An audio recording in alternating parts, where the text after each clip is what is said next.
Kalau tauhid ini kan memang tidak ada konsep penebusan darah, Tuhan turun ke bumi ya. Kemudian dalam konsep Trinitas itu ada, jadi salah satu konsep Trinitas itu adalah memang adanya penebusan darah yang dilakukan sendiri, Tuhan sendiri turun ke bumi untuk berkarya sebagai kasihnya mengkaruniakan kasihnya kepada manusia dengan menebus dosa-dosanya dengan mengorbankan dirinya. Sementara dalam konsep tauhid tidak ada, karena Tuhan itu maha kuasa. Jadi Tuhan itu maha pengampun dalam konsep tauhid, sekaligus maha kuasa. Jadi kalau dia mau mengampuni, dia tidak usah repot-repot harus turun ke bumi, dan karena dia maha mengampuni, punya kuasa untuk mengampuni. Karena itu kalau mereka bertanya satu gini, kalau saya dalam debat, mana Tuhannya Islam kok nggak muncul? Ya, Tuhan kami kan muncul nih ke dunia gitu loh, dengan pribadi yang lain. Ya tidak akan bisa kalau ditanyakan seperti itu, karena memang dalam konsep tauhid Tuhan itu maha berbeda, maha agung, tidak bisa dibedakan dengan makhluknya kan, qiyamuhu binafsi ya kalau nggak salah, dia berbeda dengan segala makhluk. Jadi seperti apa? Ya tidak bisa diketahui karena berbeda dengan apapun yang ada di dunia ini gitu kan.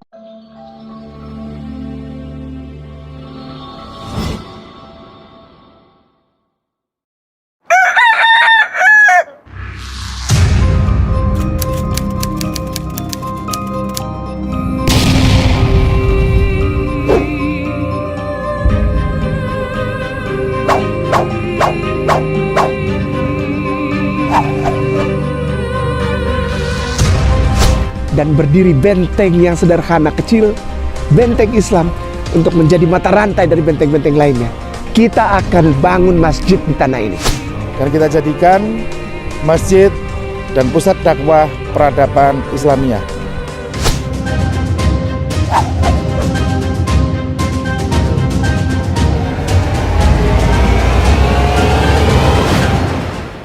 Assalamualaikum warahmatullahi wabarakatuh. Sahabat Ayah Sofia yang dirahmati oleh Allah, jumpa lagi bersama dengan saya di channel YouTube Mu'alaf Center Ayah Sofia.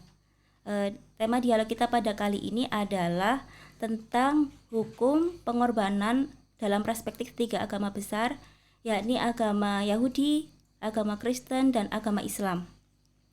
Oleh sebab itu kami mengundang seorang pemerhati 3 agama Abraham, yakni Bunda Etika. Assalamualaikum Bunda Etika. Waalaikumsalam warahmatullahi wabarakatuh. Bagaimana kabarnya Bunda? Alhamdulillah sehat, baik.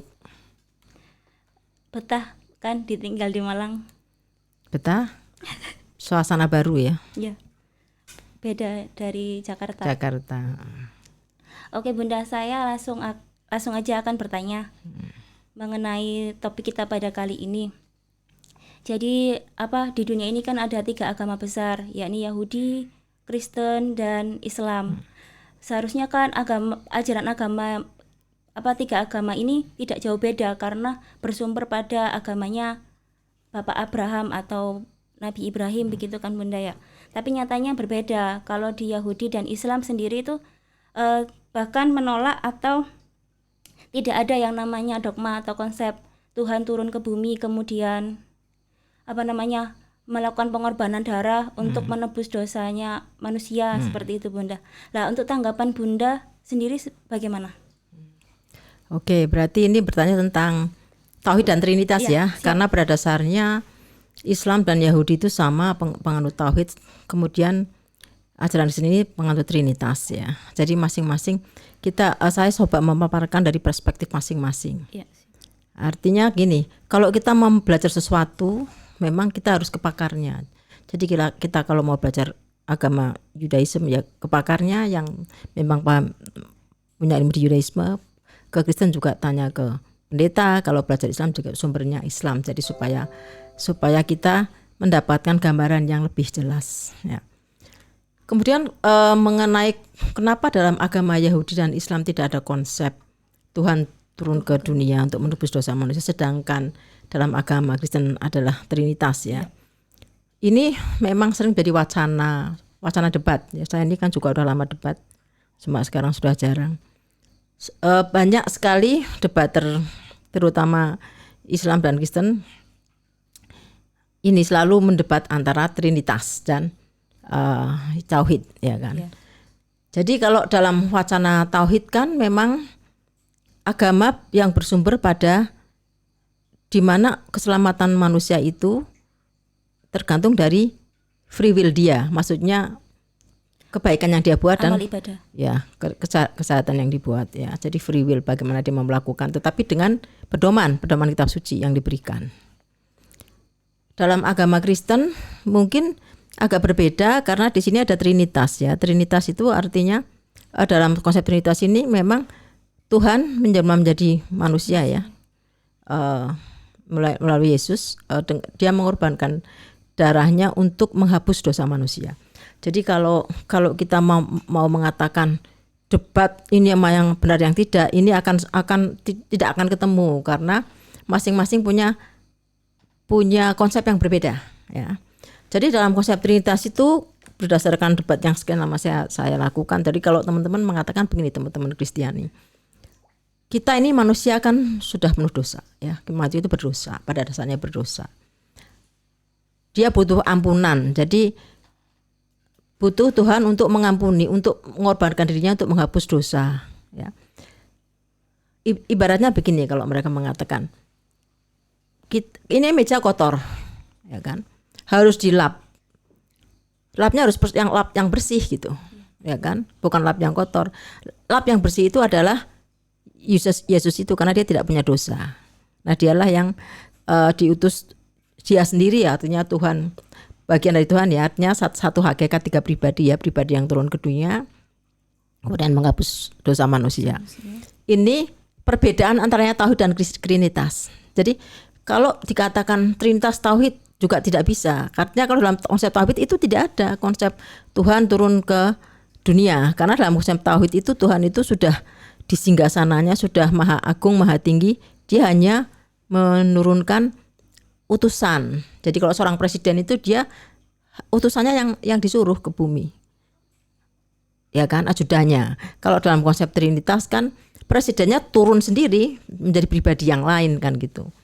Nah kalau kita mau mengatakan saling berdebat mana yang benar, itu tidak akan ketemu karena kita tidak bisa memaksakan, we cannot impose ya, the Trinity to Tauhid and Tauhid to Trinity. Jadi tidak bisa juga kita mengimpose kalian harus yang benar kan Tauhid gitu ya, misalnya orang Tauhid mengatakan begitu. Terus yang Trinity, Trinitas juga Tauhid kok, karena dia Tuhan itu Esa kan gitu, Maha Tunggal, tiga yang tunggal. Nah kita lihat dulu pernyataan itu dengan konsep ajarannya. Jadi kalau Tauhid ini kan memang tidak ada konsep penebusan darah, Tuhan turun ke bumi ya. Kemudian dalam konsep Trinitas itu ada, jadi salah satu konsep Trinitas itu adalah memang adanya penebusan darah yang dilakukan sendiri, Tuhan sendiri turun ke bumi untuk berkarya sebagai kasihnya, mengkaruniakan kasihnya kepada manusia dengan menebus dosa-dosanya dengan mengorbankan dirinya. Sementara dalam konsep tauhid tidak ada, karena Tuhan itu maha kuasa. Jadi Tuhan itu maha pengampun dalam konsep tauhid, sekaligus maha kuasa. Jadi kalau dia mau mengampuni, dia tidak usah repot-repot harus turun ke bumi, dan karena dia maha mengampuni, punya kuasa untuk mengampuni. Ya kalau saya misalnya sama Mbak Ririn ya, Mbak Ririn, saya punya salah, mohon diampuni kesalahan saya ya. Mbak Ririn bisa kok memaafkan saya kan? Ya Bu, saya ampuni. Artinya dalam konsep tauhid nggak perlu, ya Bu saya ampuni sebagai rasa kasihnya saya korbankan anak saya yang tunggal. Itu tidak ada konsep seperti dalam agama tauhid, ya kan? Nah dalam konsep agama Trinitas berbeda. Karena itu kalau mereka bertanya satu gini, kalau saya dalam debat, mana Tuhannya Islam kok nggak muncul?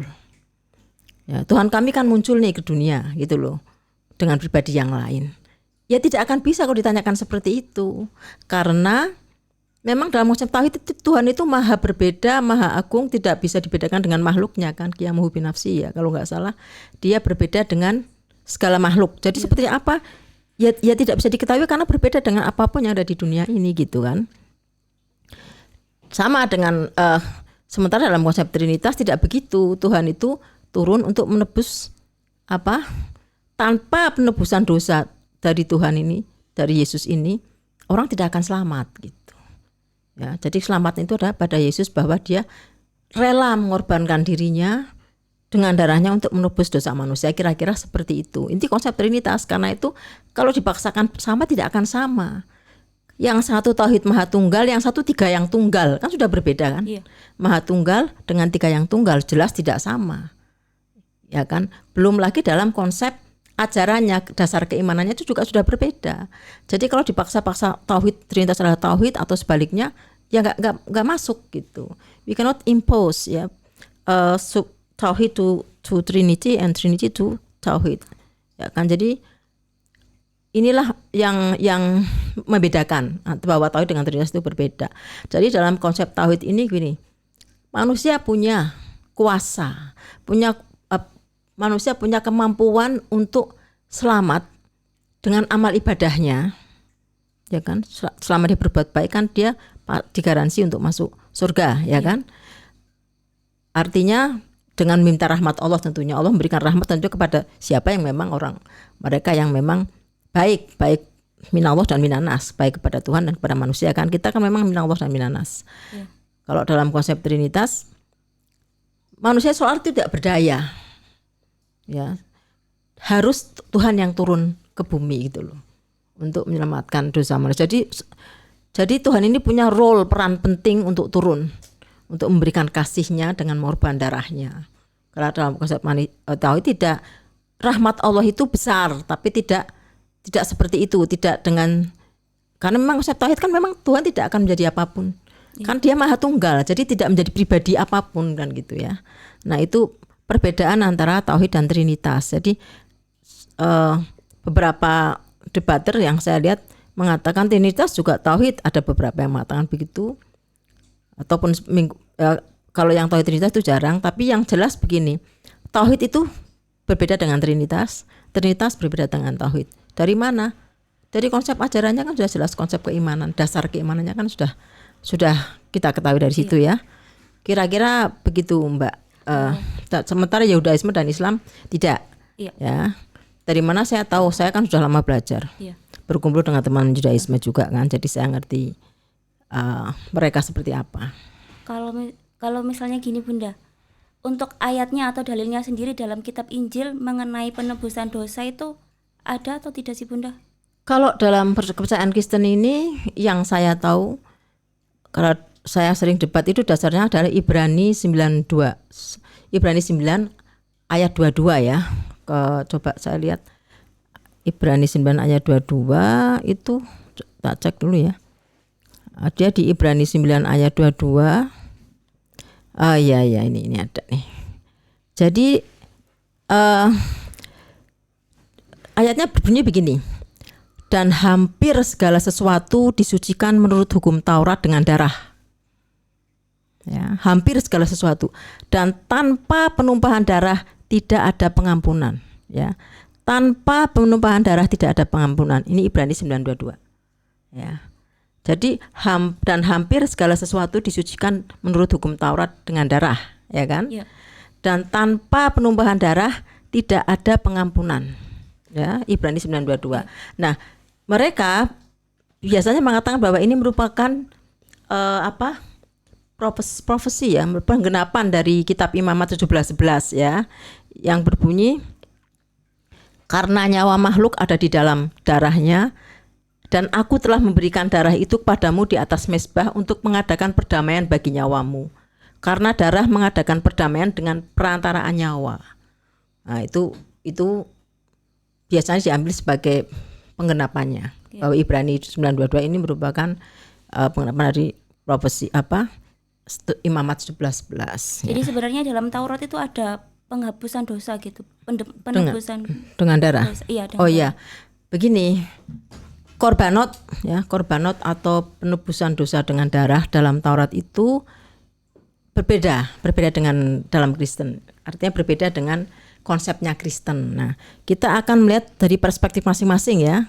Artinya gini, kita fair ya. Iya. Bagaimana sih perspektif Kristen memandang dan bagaimana perspektif Judaisme memandang? Iya. Tentu mereka sebagai penganut Judaisme, seperti kita juga Islam, yakin kita yang benar. Sama orang Judaisme juga yakin mereka yang benar, sama orang Kristen juga yakin mereka yang benar kan gitu. Yang itu yang perlu kita pahami dulu ya. Jadi masing-masing pasti mengatakan benar. Nah, kita akan membuka nih, kita akan melihat nih apa sih yang disampaikan Judaism tentang korbanot ya, korban atau mereka menyebut avodas hadam, penebusan darah ya, atau korban bakaran juga bisa kadang disebut seperti itu, dengan konsep Kristen bahwa tanpa penumpahan darah tidak ada pengampunan. Betul tidak apa yang disampaikan Ibrani 9:22 dengan Taurat yang percaya Yahudi kan gitu ya. Nah, kita akan menyampaikan ini secara fair, sesuai dengan dalil yang ada, sesuai dengan yang saya pelajari dari Rabbi Tovia ya. Jadi begini, sebetulnya korban dalam Yahudi itu ada 4 macam. Jadi sebenarnya ada 5 macam ya. Korban dalam perspektif Yahudi itu ada 5 macam. Tapi yang 4 darah, yang 1 minha ya, korban berupa ini berupa saji tumbuh-tumbuhan ya, kalau panen gitu kan. Nah, korban dalam konsep Yahudi atau korbanot ini sebetulnya ada dibagi 2. Satu korban rasa syukur ya, keselamatan atau rasa syukur. Yang 2 lagi korban untuk menghapus dosa. Ya. Jadi korban dalam Judaism itu pertama adalah olah, yang disebut olah. Olah itu artinya dia mengucap syukur karena selama ini sudah berdamai dengan Tuhan, dia sudah bisa mengikuti apa yang Tuhan harapkan sehingga hidup dia selamat. Jadi bersyukur ya. Olah ini biasanya ritualnya beda. Jadi olah ini adalah kan korban syukur ya. Jadi biasanya ritual antara satu nama jenis korban itu berbeda ritualnya dengan yang lain. Nah, saya nggak terlalu hafal ritualnya, tapi olah itu ada di Imamat 1-6 ya, nanti bisa dicek teman-teman yang nonton mungkin ya. Dia ada di Imamat 1. Jadi artinya saya bicara berdasarkan dalil ya.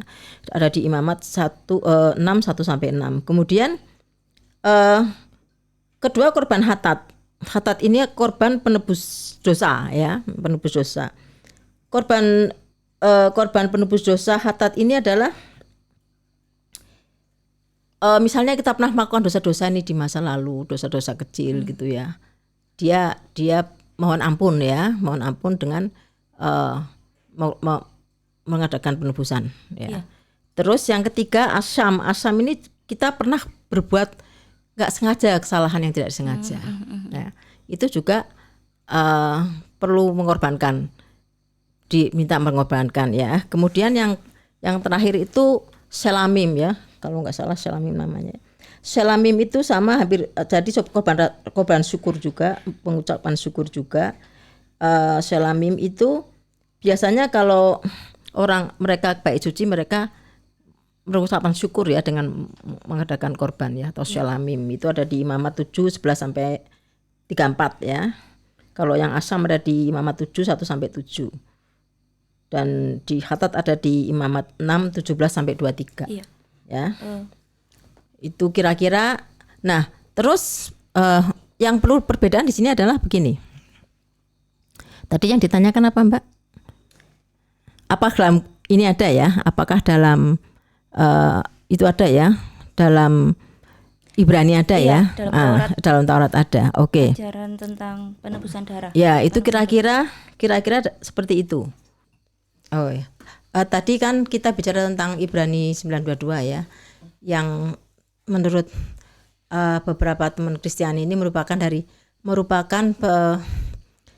penggenapan dari Imamat 17:11 ya. Yang tadi disebutkan dalam Imamat 17:11, karena nyawa makhluk ada di dalam darahnya dan aku telah memberikan darah itu kepadamu di atas mezbah untuk mengadakan perdamaian bagi nyawamu. Karena darah mengadakan perdamaian dengan perantara nyawa. Dan digenapi dan hampir segala sesuatu disucikan menurut hukum Taurat dengan darah. Ya. Dan tanpa penumpahan darah tidak ada pengampunan. Ini Ibrani 9:22. Jadi kalau toh dikatakan ini penggenapan dalam perspektif Kristen itu memang hak teman-teman yang Kristiani ya. Dalam perspektif Yudaisme tidak. Karena dalam perspektif Yudaisme itu Imamat 17:11 itu bagian dari Imamat 10 sampai 14 itu konteksnya adalah larangan makan darah. Darah itu haram atau tidak kosher ya. Darah itu haram artinya begini. Salah satu ciri agama tauhid ya begitu, ada makanan yang memang haram. Sama babi, darah, terus bangkai ya kan? Dan yang tidak sembelih atas nama Allah. Sama. Jadi itu memang cuma dalam Yudaisme kan lebih banyak lagi ya. Yang jelas darah juga haram ya dalam Islam. Jadi konteks Imamat 10:14 itu tidak bicara tentang penebusan darah. Ya, darah untuk menebus dosa bukan, tapi larangan makan darah. Ini saya bacakan nih. Setiap orang dari bangsa Israel dan dari orang asing yang tinggal di tengah-tengah mereka yang makan darah apapun juga, aku sendiri akan menentang dia dan melenyapkan dia dari tengah-tengah bangsanya. Jadi nggak boleh makan darah. Ya. Karena nyawa makhluk ada di dalam darahnya, dan aku telah memberikan darah itu kepadamu di atas mezbah untuk mengadakan perdamaian bagi nyawamu, karena darah mengadakan perdamaian dengan perantaraan nyawa. Artinya kan memang ada tadi korban selamim ya, dan korban itu kan tadi ya di mezbah tadi memang kan darah di situ untuk sebagai rasa syukur perantaraan telah damai dengan Tuhan kan gitu. Itulah sebabnya aku berfirman kepada orang Israel, seorang pun di antaramu janganlah makan darah. Ya, demikian juga orang asing yang tinggal di tengah-tengahmu tidak boleh makan darah. Setiap orang dari orang Israel dan dari orang asing yang tinggal di tengah-tengahmu yang menangkap dalam perburuan seekor binatang atau burung yang boleh dimakan haruslah mencurahkan darahnya lalu menimbunnya dengan tanah. Karena darah itulah nyawa segala makhluk. Sebab itu aku telah berfirman kepada orang Israel, darah makhluk apapun janganlah kamu makan.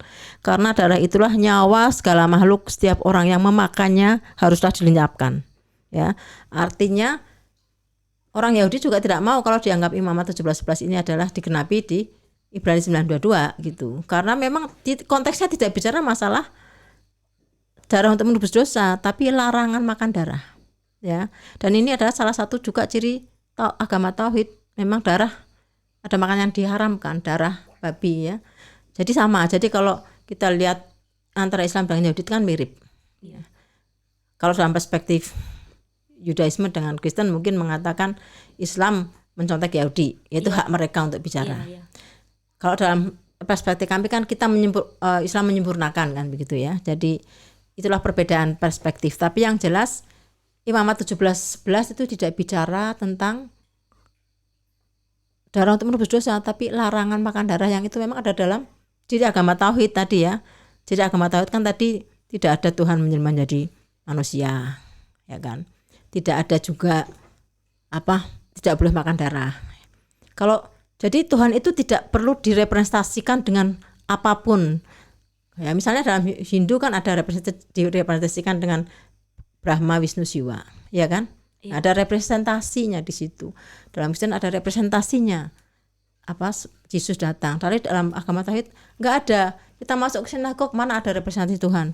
Kita masuk ke masjid nggak ada. Tuhannya kayak apa kan? Yang ada simbol-simbol ciptaannya, bulan dan bintang ini ciptaan yang dianggap agung itu simbol-simbol aja ditaruh di situ. Ya, jadi itu konteks imamat. Nah, jadi sudah jelas ya. Jadi memang itulah yang berbeda. Jadi konteks yang larangan makan darah ini bukan untuk penebusan darah. Nah, itulah mulanya terjadi perbedaan-perbedaan ini. Ya, sehingga pada akhirnya terjadi perbedaan betul kan, di mana dalam konsep tauhid tidak ada konsep penebusan dosa manusia ya. Tuhan yang menyembelih manusia untuk menebus dosa, sedangkan dalam konsep Trinitas itu ada. Inilah mulainya terjadi perbedaan persepsi dalam memahami konteksnya tanah, juga teman-teman yang Kristiani memahami konteksnya Perjanjian Lama, ya kan? Nah, tapi yang penting begini, memahami ayat, memahami suatu kitab suci tidak dengan mengambil satu ayat, tapi pahamilah dalam satu konteks. Jadi kalau kita memahami satu ayat tadi, Roma 17:11 dibunyi dengan Ibrani 9:22 sepertinya nyambung, ada darah-darah kan gitu. Tapi kita harus melihat dalam satu konteks gitu. Konteksnya apa sih, semua harus dibaca. Itu yang penting ya. Kalau kita hanya mencopot satu ayat, ya tidak bisa mewakili isi semua kan gitu. Ya, jadi mungkin bedanya begini. Orang teman-teman Yudaisme ini membaca Torah mereka dalam teks bahasa aslinya, bahasa Ibrani, dan dalam konteks yang benar-benar mereka pahami. Kan mereka merujuk ke Talmud, merujuk ke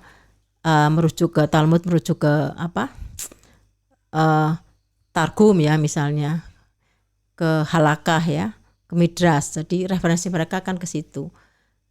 Sedangkan teman-teman kita yang Kristen kan memang membaca bukan kitab suci tapi terjemahan kitab suci. Ya itu hak mereka juga, tapi referensi mereka kan ke Perjanjian Baru. Iya. Sehingga dalam memahami ini terjadilah perbedaan. Nah, perbedaan inilah yang sampai sekarang terus berlangsung gitu ya. Dan kita tidak bisa mengatakan bahwa kamu harus seperti ini harus seperti itu. Biarlah perbedaan itu berjalan, karena itu memang sudah kehendak Tuhan ya. Tuhan artinya gini, sudah seizin Tuhan itu, tinggal manusianya ada free will apa tidak untuk melihat, untuk memahami, ya kan, untuk mencari mana sih yang sebetulnya itu perintah Tuhan.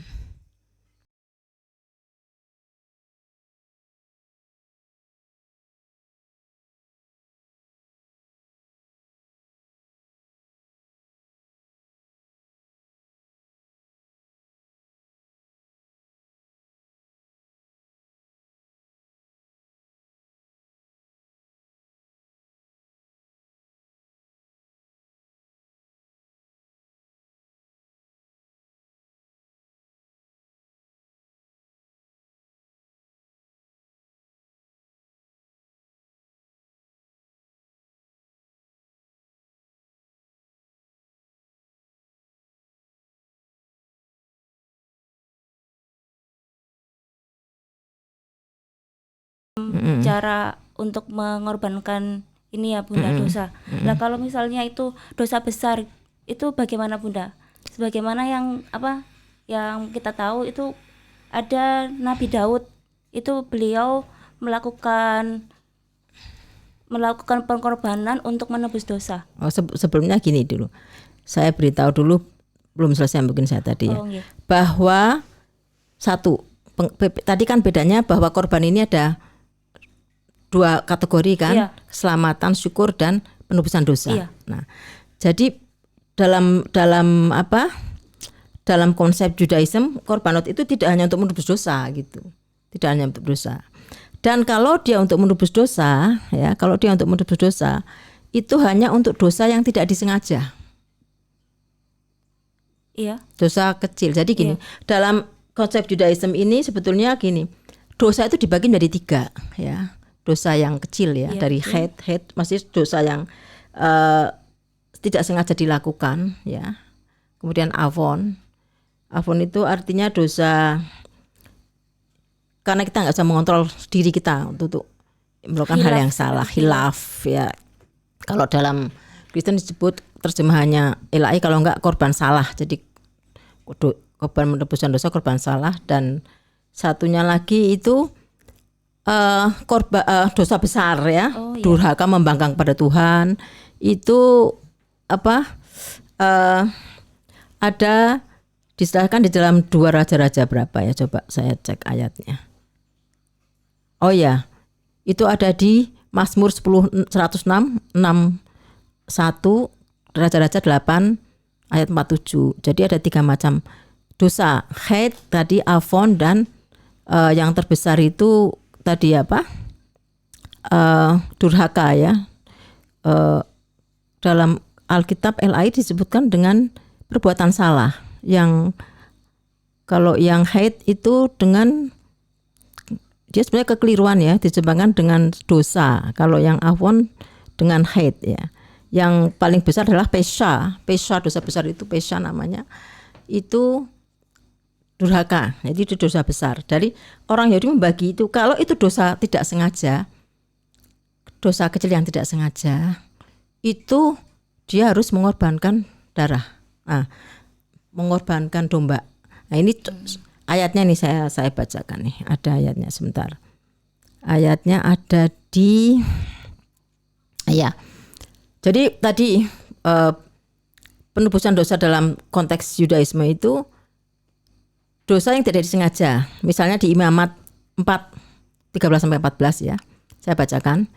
Jikalau yang berbuat dosa dengan tak sengaja itu segenap umat Israel dan jemaah tidak menyadarinya, sehingga mereka melakukan salah satu hal yang dilarang Tuhan dan mereka bersalah, maka apabila dosa yang diperbuat mereka itu ketahuan, haruslah jemaah itu mempersembahkan seekor lembu jantan yang muda sebagai korban penghapus dosa. Lembu itu harus dibawa mereka ke depan kemah pertemuan, harus dibawa suci. Ya, juga di Imamat 5:14-15 ya. Tuhan berfirman kepada Musa, apabila seseorang berubah setia dan tidak sengaja berbuat dosa dalam sesuatu hal kudus yang dipersembahkan kepada Tuhan, maka haruslah ia mempersembahkan kepada Tuhan sebagai tebusan salahnya ya, maksudnya seekor domba jantan yang tidak bercela, dan dari kambing domba dinilai menurut sikal perak, yakni menurut sikal kudus menjadi korban penebus salah. Jadi afon ya, salah tadi penerjemahannya.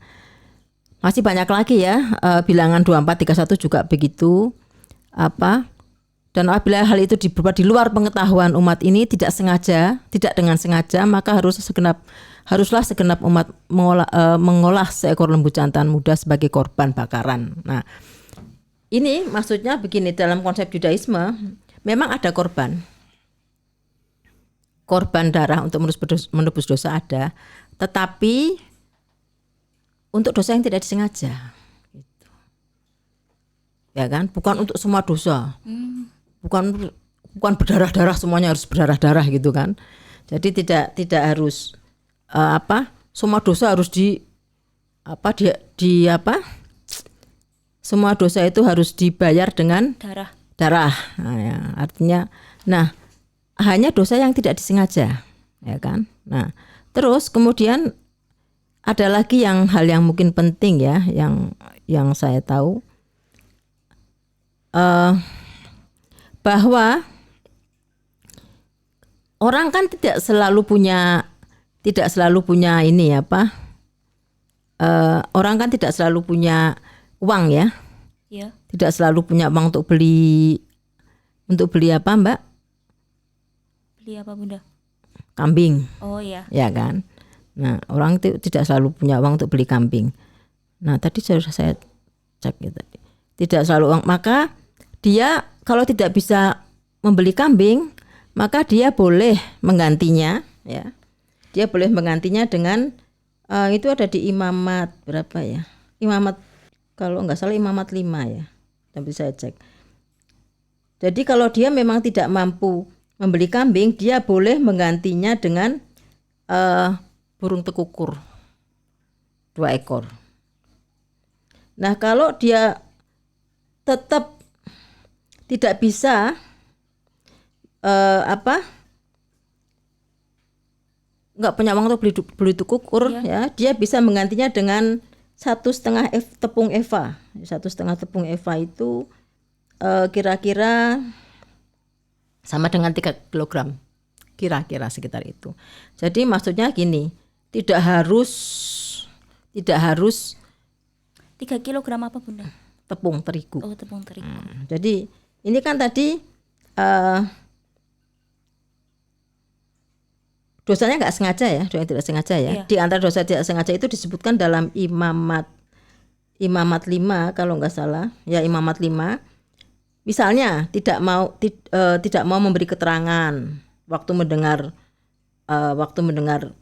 orang lain mengutuk ya. Kena najis misalnya nggak sengaja. Iya. Menginjak kotoran hewan, ya kan. Itu kan dosa tidak sengaja itu. Jadi menginjak kotoran hewan itu juga dianggap dosa tidak sengaja. Itu ada di Imamat 5. Kalau saya baca ayatnya terlalu panjang. Ya, kena najis berasal dari manusia, misal kencing dan sebagainya. Terus mengucapkan sumpah secara teledor, maksudnya sembarangan. Itu masuk dosa-dosa tidak disengaja. Dan itu memang menebusnya dengan mengorbankan darah. Lembu ya kan, atau domba Tetapi kalau dia tidak bisa, bisa diganti dengan burung tekukur. Kukur. Ya. Dan kalau misalnya dia pun tidak mampu beli burung tekukur, dia bisa menggantinya dengan Tepung Eva. 1,5 tepung eva. Kira-kira pengorbanan dengan darah itu sampai sekarang masih dilakukan atau enggak, Bunda? Kalau pengorbanan darah ini kan syaratnya kan harus dilakukan di kan harus dilakukan di bait suci. Jadi maksudnya pengorbanan itu enggak sembarangan orang itu mengorbankan begitu saja dia mengorbankan seenaknya kan, disembelih seenaknya kan, tidak gitu ya. Tetapi pengorbanan itu harus ada syaratnya, ada caranya gitu kan. Caranya itu begini. Disebutkan dalam imamat yang tadi saya sebutkan. Kalau olah harus seperti apa? Misalnya kalau olah itu harus dibakar semua sampai habis dagingnya misalnya. Kalau khatat ada lagi sebagian dan sebagian harus. Jadi ritualnya tuh amat sangat jelimet gitu, maksudnya misalnya darah harus dipercikan di mezbah dan sebagainya, harus dengan yang menyembelih harus imam dari suku Lewi ya. Jadi ada syarat-syarat yang bersifat teologis ya, keagamaan yang memang harus dijalani. Jadi tidak bisa sembarangan menyembelih, harus di bait suci gitu. Nah, kalau memang tidak ada bait suci ya, kalau memang sekarang kan bait suci kan sudah dihancurkan ya, tahun 70. Jadi memang tidak ada pengorbanan kan, karena memang syaratnya harus di bait suci. Sama kita mau renang harus di kolam renang, nggak ada kolam renangnya bagaimana misalnya kan. Jadi kan kita nggak bisa renang juga. Itu ya. Iya benar. Terus jadi intinya begini, kalau korban dalam perspektif Yudaisme itu tadi untuk dosa yang tidak disengaja, unintentional sins ya, untuk dosa yang tidak sengaja tadi berdasarkan tingkatan dosa tadi ya. Kemudian dia juga tidak harus dengan domba. Artinya kalau umat itu tidak mampu membeli domba, bisa diganti dengan 2 ekor burung tekukur. Kemudian kalau nggak mampu diganti dengan 1,5 eva tepung. Jadi itu prinsip bedanya. Jadi tidak semua harus ditebus dengan darah. Itu ya. Jadi maksudnya begini, dalam kitab Yudaisme ini gini. Pisah adalah salah satu makanan. Kalau dalam konsep Kristen kan satu-satunya makanan adalah pisah gitu loh. Maksudnya. Jadi korban darah diminta diperintahkan dalam hukum Taurat itu untuk dosa yang tidak disengaja, dan itu tidak harus dengan domba, bisa diganti dengan burung tekukur atau 1,5 eva tepung. Eva itu ukuran orang-orang Yahudi. Jadi artinya begini, korban penebusan dosa ini yang bisa diganti tidak harus dengan berdarah-darah, itu salah satu cara untuk menebus dosa dan dosa yang tidak sengaja. Iya. Artinya gini, kalau dosa-dosa yang lain menebuskan banyak banget, harus sholat, harus apa dan sebagainya kan, harus berdoa, harus macam-macam ya, bertobat. Jadi kalau dalam konsep Yudaisme gini, pisah adalah salah satu makanan gitu. Kalau dalam konsep Kristen kan begini, tanpa penumpahan darah tidak ada pengampunan, betul kan tadi. Jadi kalau dalam konsep Kristen begini, satu-satunya makanan adalah pisah gitu. Pisah ya, ya kan? Atau gudeg adalah salah satu makanan. Satu makanan adalah gudeg. Nah, itu perbedaan yang mencolok itu di situ ya. Kalau saya memang belajar lama ini Judaism ya, dengan Rabbi Tovia. Jadi saya mempelajari betul apa konsep korbanot dalam Judaisme, dan saya juga mempelajari dalam perspektif Kristen. Jadi dalam perspektif Kristen itu satu-satunya, tanpa penumpahan darah tidak ada pengampunan. Nah, jadi ada perbedaan kan di sini. Perbedaan yaitu tadi, gudeg adalah salah satu makanan. Satu-satunya makanan adalah gudeg. Nah, itu kira-kira begitu. Ya, hal pengampunan dosa kan. Karena memang mutlak harus Yesus turun, ya kan?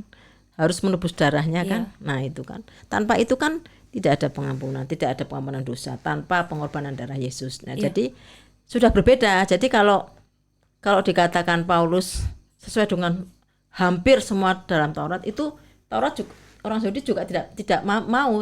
Maksudnya orang Yahudi itu bukan begitu. Jadi kami juga tidak bisa mengikuti apa yang kamu katakan. Yang kami ikuti kan Taurat kami gitu kan. Mereka kan tetap sampai kiamat kan tetap mengikuti hukum Torah. Iya. Dalam versi Yahudi ya kan, dalam versi Islam kan kita Al-Quran, mereka kan Alkitab gitu kira-kira.